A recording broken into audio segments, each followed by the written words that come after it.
844-204-RICH is the number to dial. If you're on hold, please stay on hold. We've got Jameis Winston coming up in hour number 3. Billions is returning to Showtime, and the co-creators of that great show will be joining me later on this program, Brian Koppelman and David Levine. But I turn right now to the phone lines, and I guess at the front end of a home and home, because as soon as this show is over, I'm sticking around to have a conversation for his program, Feherty Up Close, parenthetical from a distance. NBC and Golf Channel analyst right here on the Rich Eisen Show. Once again, David Feherty. How are you, David? I'm doing fine, given the circumstances, Rich. I know. Is everybody fine in your family? Everybody good? Yes, everybody's fine. I have a son who is a correctional officer who has volunteered to be in the COVID-19 part of the prison. So that's a little bit of a worry, but, everybody's fine.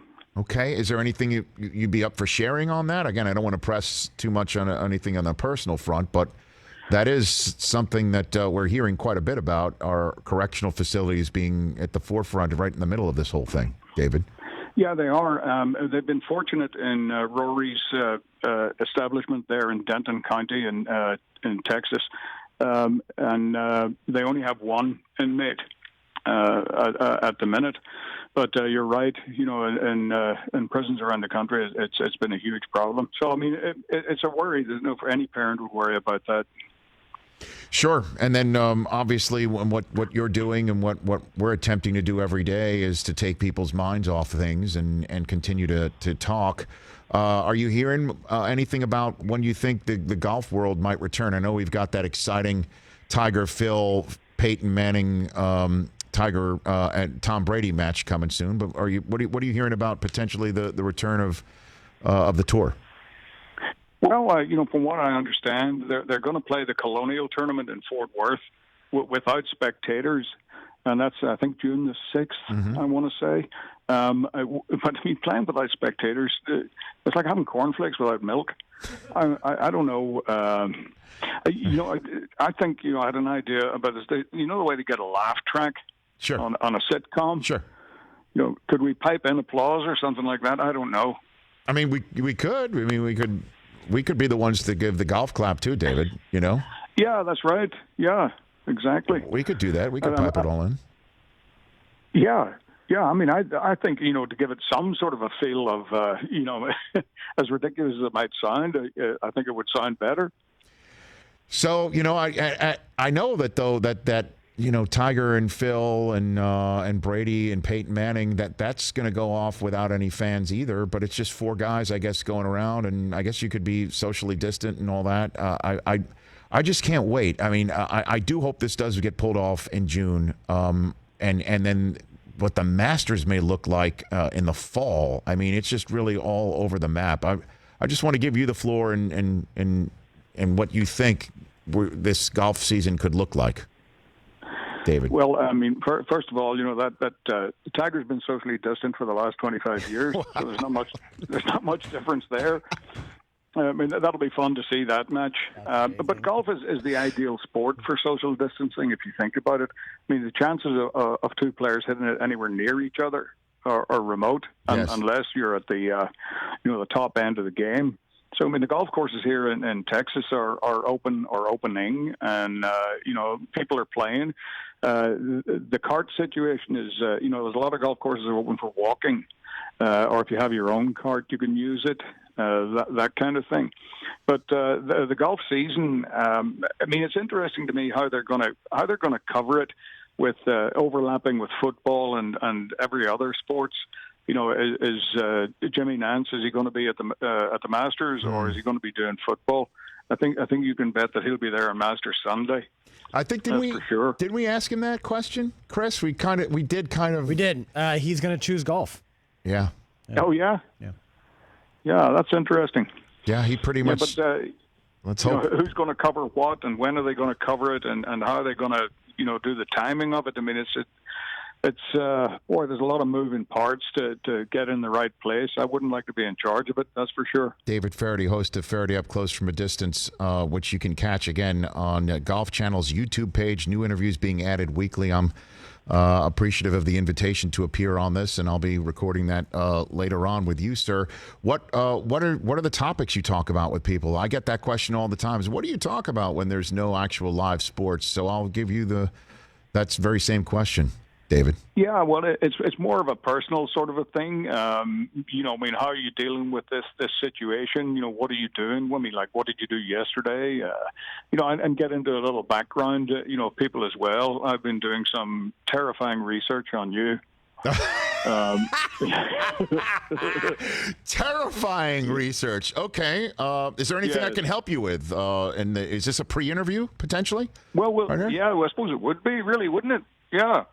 Well, David, I screamed at my kids for 3 hours trying to win Father of the Year. Then I played video poker with my buddies on a Zoom last night for about 4.5 hours. And that was my day after doing the Rich Eisen show, a TV radio show. I've been sort of a half man, half mattress here. Me and my beagle. Are curled up together for much of the day. And she caught a squirrel, which was the highlight of my week. She caught a squirrel a couple of days ago, which was just a miracle. No kidding. That's the highlight of your week. That's where you take a picture or something like that, David? Oh, yeah, absolutely. Yeah. I mean, you've gotten some obviously interesting guests. Smoltz. Now, Smoltz is he scratch, David? At one stage, I think he was in the plus figures, maybe as low as +4. I can't even imagine that. John is a terrific player.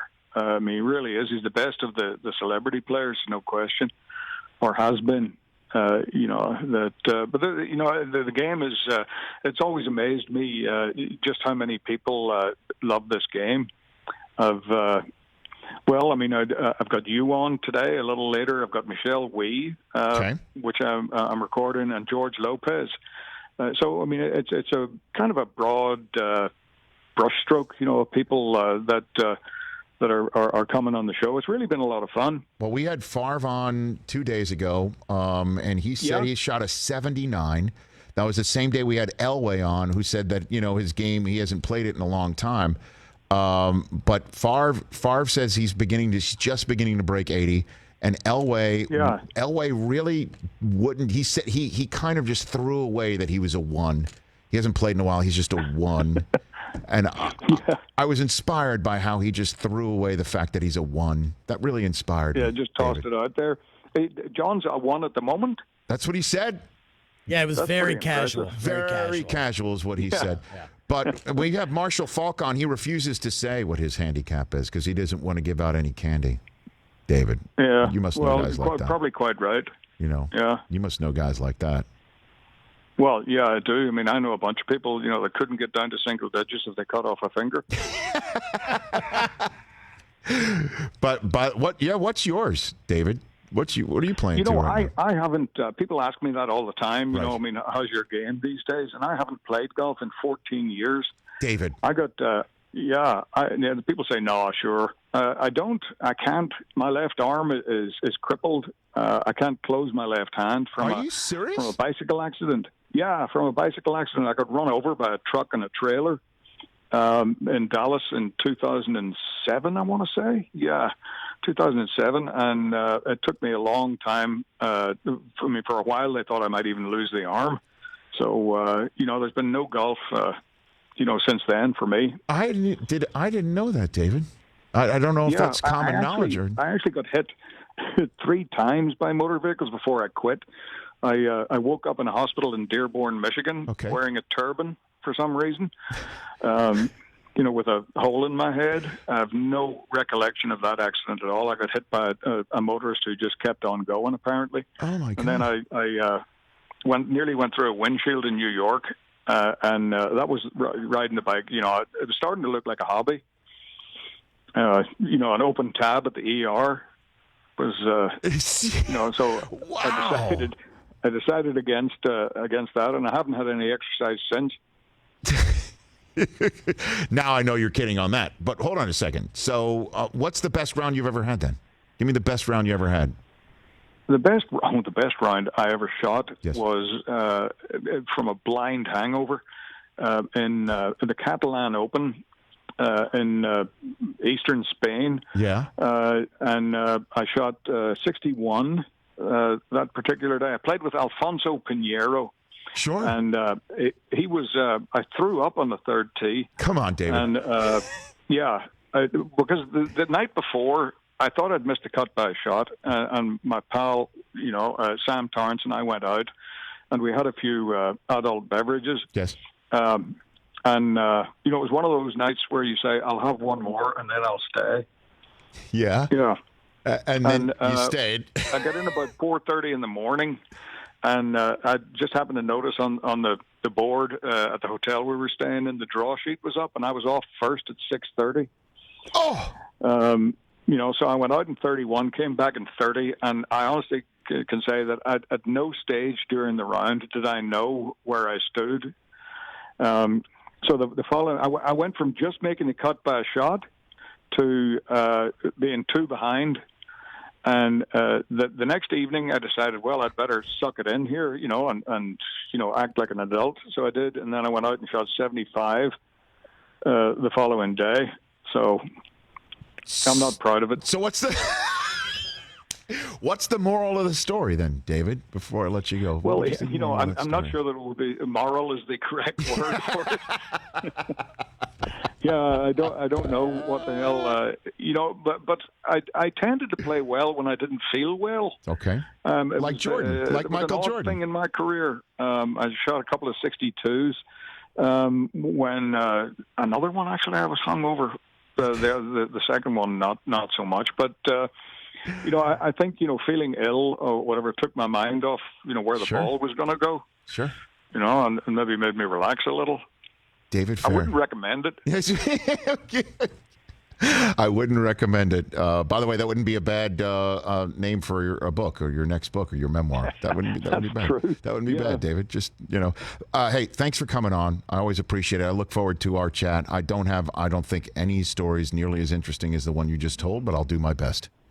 Oh, I'm not sure. I look forward to talking to you, Rich. Thanks for having me on. Right back at you. Always. David Feherty, NBC and Golf Channel analyst at Fehertwit on Twitter and Instagram. And again, check out Up Close, Feherty Up Close from a Distance, available for fans to watch on Golf Channel's YouTube page with new interviews being added weekly.